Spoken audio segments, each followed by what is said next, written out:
This is Tico the tiger. He's brave, but sometimes clumsy. And this is Lulu the lemur. She's smart and super agile. And this is Momo the monkey.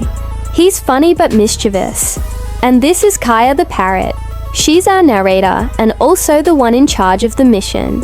They're on their way to a secret jungle market to trade some coconuts for rare jungle berries. But they have to be careful because there are also some dangerous animals at the market. Like this giant grumpy cactus creature that looks like it wants to eat them.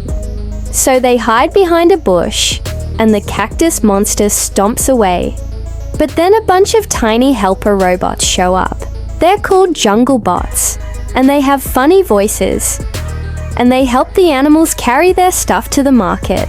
At the market, Coco and her friends trade the coconuts for some delicious looking berries. And even though they didn't get much, they were very happy with their haul. Hello jungle explorers. It's me, Kaya the parrot. Welcome to Jungle Best, where friends team up to solve the wildest problems. Today, it's time for a very special mission. Are you ready? Mission, prickly situation. A small plane has crashed in the jungle, and the pilot is stuck inside the wreckage with a broken wing. The only way to get him out is to use your grappling hook to reach the pilot and pull him out of the plane before the sun sets. But be careful, the plane is surrounded by a giant cactus field, and one wrong move could end your mission before it even begins. Alright team, we don't have much time. Let's go. Okay, so let's talk about this prickly situation. What do we need to do first? Well, we need to get our grappling hook into the plane. But with all these cacti, it's gonna be a tricky shot. If we can just get over this ridge, we'll have a clear shot at the plane. Okay team, I've got the grappling hook. Now what?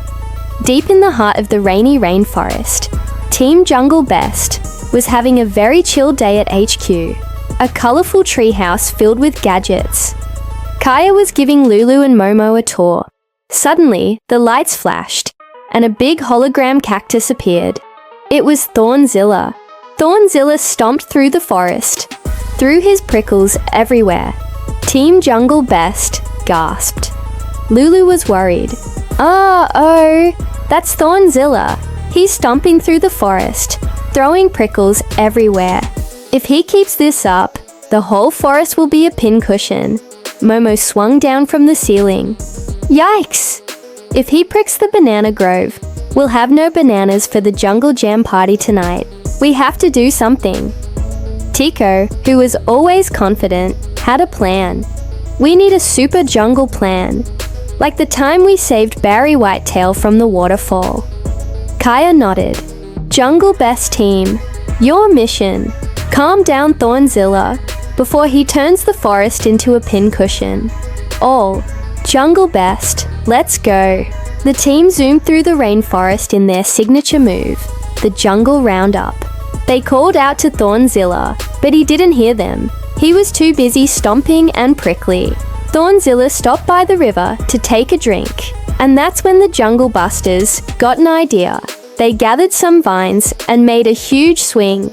Then they tied the vines to Thornzilla's tail, without him knowing it.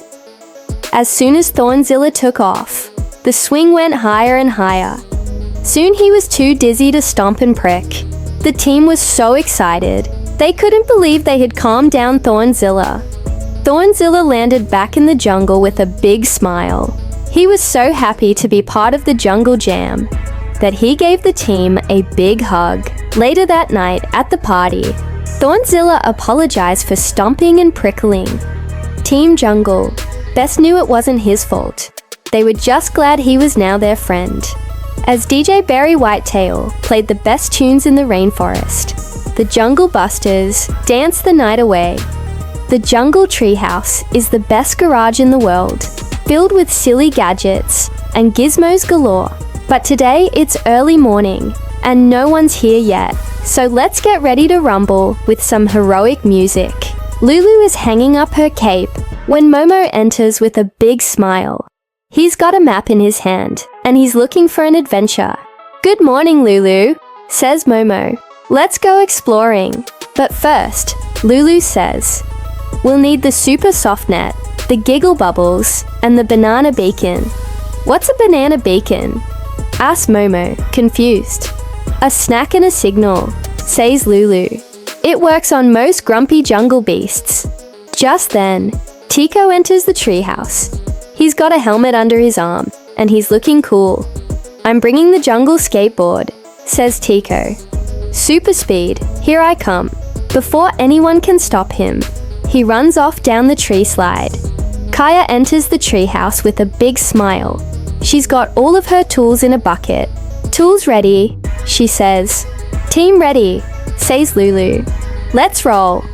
So the friends head off down the tree slide, giggling all the way.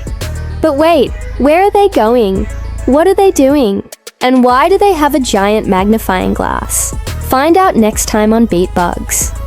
Tracking Thornzilla, deep jungle trail, following the prickly path. Momo. Look, spiky footprints. That way. Lulu is examining the footprints. And crushed flowers. He's stomping in frustration. Tico is looking down at the ground sadly. He must be feeling really upset. Mood music starts to slow down and soften. Kaya. Sometimes big creatures act mean when they feel small inside. Tico looks up at Kaya with a confused expression. Momo. So we should make him feel better. Lulu. How? Mumu. With a song. All three of them start to sing. Big, big, prickly Thornzilla, stomping mad in the jungle. Big, big, prickly Thornzilla, feeling sad inside. We're gonna help you feel better. We're gonna help you feel thinner. Big, big, prickly Thornzilla.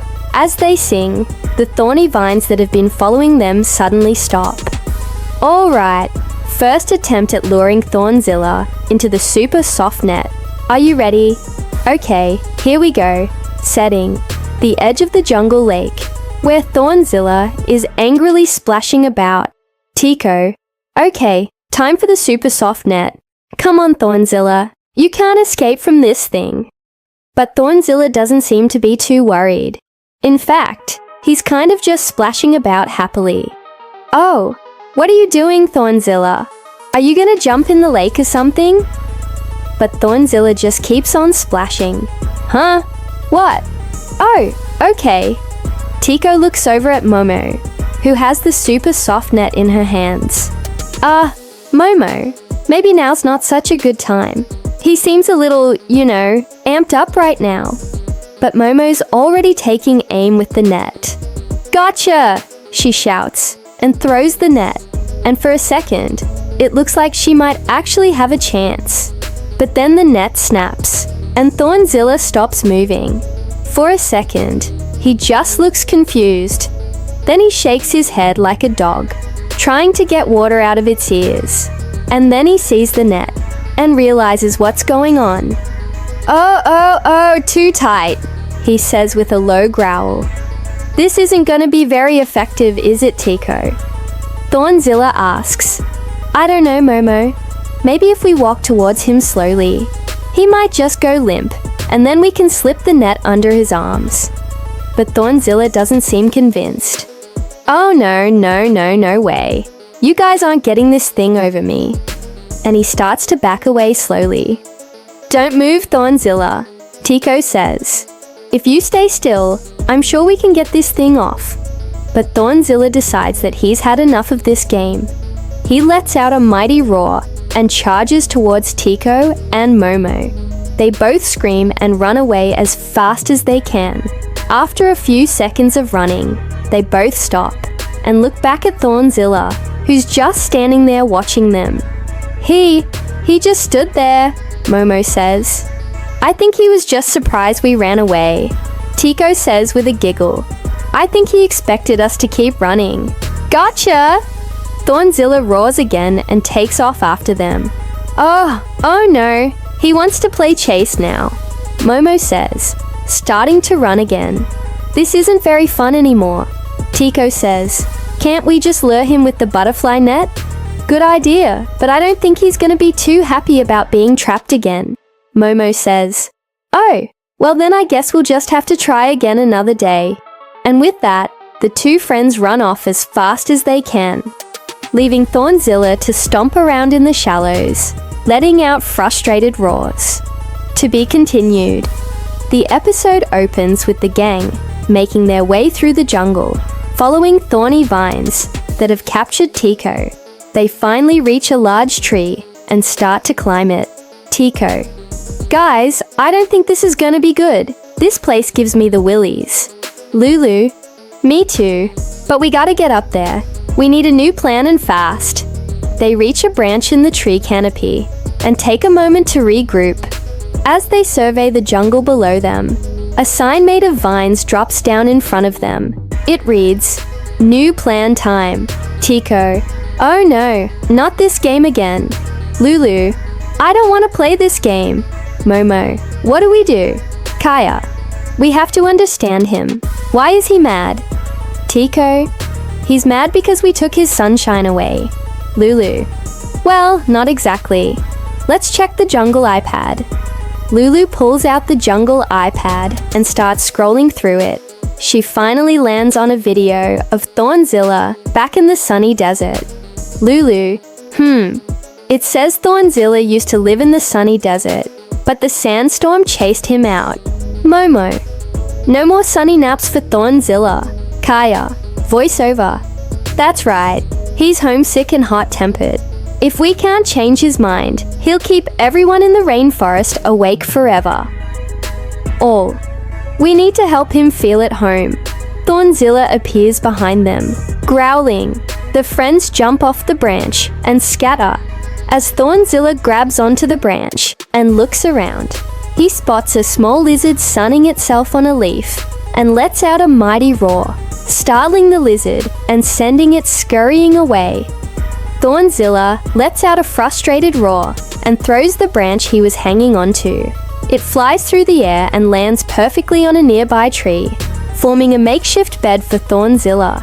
He jumps onto it and curls up, still fuming, but visibly more relaxed now that he has some sun. Kaya and her friends watch from a distance, relieved that Thornzilla is calm, but are still worried that he's angry. They make a plan to sneak up on him and apologize for taking away his sunshine. They creep closer and closer until Thornzilla opens one eye. Startled, he accidentally headbutts the branch, sending it and the makeshift bed crashing to the ground. Thornzilla lets out a frustrated roar and runs off into the trees.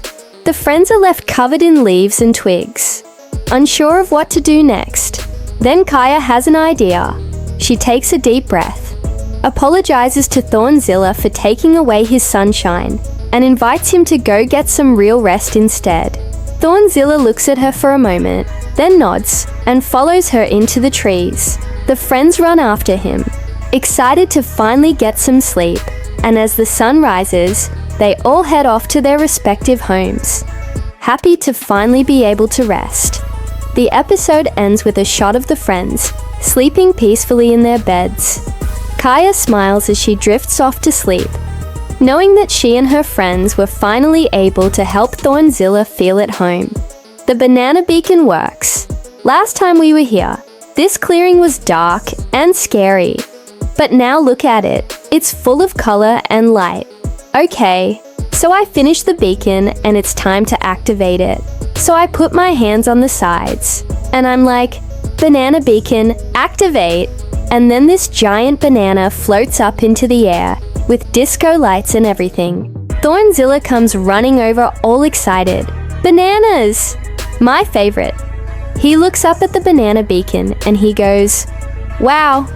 And then he looks at all of us and he goes, "You made this for me? You're my friends?" And we're like, "Yeah, we're your friends." So we all go over to the clearing that we made for him. It's got warm rocks and a nice jungle breeze. And Thornzilla is just chilling out, enjoying his Beethoven. And he's like, "This is the best day ever. I love my friends. I love bananas." And he falls asleep. And we all watch as the sun sets over the horizon, painting the sky in beautiful colors. We made this clearing for him, It's a place where he can feel safe and loved and appreciated, and we're gonna take care of him forever. So that's the end of part 2. And if you want to see part 3, well, you're going to have to wait until next week, because I'm posting this one early for a special reason. So I'll see you next time. Bye. The Big Jungle Jam Party. It's a beautiful day in the jungle. The sun is shining, the birds are singing, and all the animals are invited to the ultimate jungle party. But something is missing. All the party supplies have gone missing. No streamers, no balloons, no plates, no cups, not even a cake. Can Jungle Best save the day? Let's go. We find Thornzilla sitting on a log looking sad. His party is in 10 minutes, and everything is missing. Just then, Jungle Best arrives. He asks Thorny what's wrong. Thorny explains that he has a big party to set up in just 10 minutes, but everything is missing. Jungle Best offers to help, so they get to work decorating the party zone with balloons, streamers, and a big sign that says, "Welcome to the Jungle Jam Party." They decorate the food table with plates, cups, and napkins. And then it's time for the most important thing, the cake. Jungle Best takes out his special golden spatula and starts to frost the cake with purple icing. In the distance, we hear the partygoers arriving. There's Momo, Tico, and all their animal friends. Momo, where's the party? We can't find the party. Tico, I brought the snacks. I brought the snacks. Momo, and I brought the cake. And I brought the cake. Then they all start to dance. Happy music, congas, bongos, maracas, and everybody dancing. And then suddenly, Thornzilla steps on a banana peel and slips. The cake goes flying. It lands on top of Thornzilla. Everyone laughs. Tico, to make the best jungle juice, I need 10 ripe bananas. Anyone know where I can find some? Jungle Best looks at Thornzilla, covered in cake. He has an idea. He tells Tico to get 10 plates, put one on each banana, and put Thornzilla in the center. Then everyone can take turns peeling off a banana and putting it into the blender. Everyone cheers. It's the best plan ever. As the party gets started, we see all the animals enjoying themselves. They eat yummy snacks, play fun games, and dance to the great music. Kaya. And so, Thornzilla found his place in the jungle, thanks to the teamwork and heart of Jungle Best. Subtitles. Jungle Best saves the day. Tico. Another mission complete. Momo. Let's dance before he eats all the bananas. Everyone laughs. Hey there. Welcome to Jungle Best. I'm here with my very first guest. Can you say hi? Hi there. It's so nice to have you along today for our very special episode. Do you like singing? I do. Me too. I bet you know all the words. Let's sing along together. When the jungle gets tricky and the day feels icky, team up and try again. When the work gets hard and you want to quit, don't be a quitty cat. When the problem seems impossible and you want to throw in the towel, don't be a sour grape. When things don't go your way and you feel like a loser, don't be a blue, sad, smelly shoe. Instead, team up and try again. Try with a giggle. It's time to put your thinking caps on. Put your paws together. 1, 2, 3. Now we're thinking of a number. 1, 2, 3. What could it be? Could it be 4? No, that's not right. Could it be 5? Nope. Could it be 6? Not yet. Keep on counting. 1, 2, 3, 4, 5, 6, 7, 8, 9, 10. Well done. That's the magic number. Oh no, someone is stuck. They're stuck in a log. How can we help them? No, we can't pull. That would be a big yikes. And we can't push. That would be a big yikes. What else can we do? We could rock the log. 1, 2, 3, rock. Or we could roll the log. 1, 2, 3, roll. That's it. Let's do both. 1, 2, 3, rock and roll. Woohoo! We did it. It's time to put your paws together. 1, 2, 3. Now we're going to help our friend. 1, 2, 3. What could we use to get them down? Could it be this ladder? No, that's not right. Could it be this slide? Nope. Oh, what about this seesaw? That would be a big yikes. But I know just the thing. A set of these stairs would be perfect. Let's go. Up we go. Whoa, are you stuck? Don't worry. We'll help you out. Down you come. You're free. Thanks, friends. Hooray! We did it. I love when we team up. Me too. When the jungle gets tricky and the day feels icky, team up and try again. When the work gets hard and you want to quit, don't be a quitty cat. When the problem seems impossible and you want to throw in the towel, don't be a sour grape. When things don't go your way and you feel like a loser, don't be a blue, sad, smelly shoe. Instead, team up and try again. Try with a giggle. Thanks for joining us today for our very special episode. Until next time, stay kind, stay curious, and always be ready for the next jungle mission.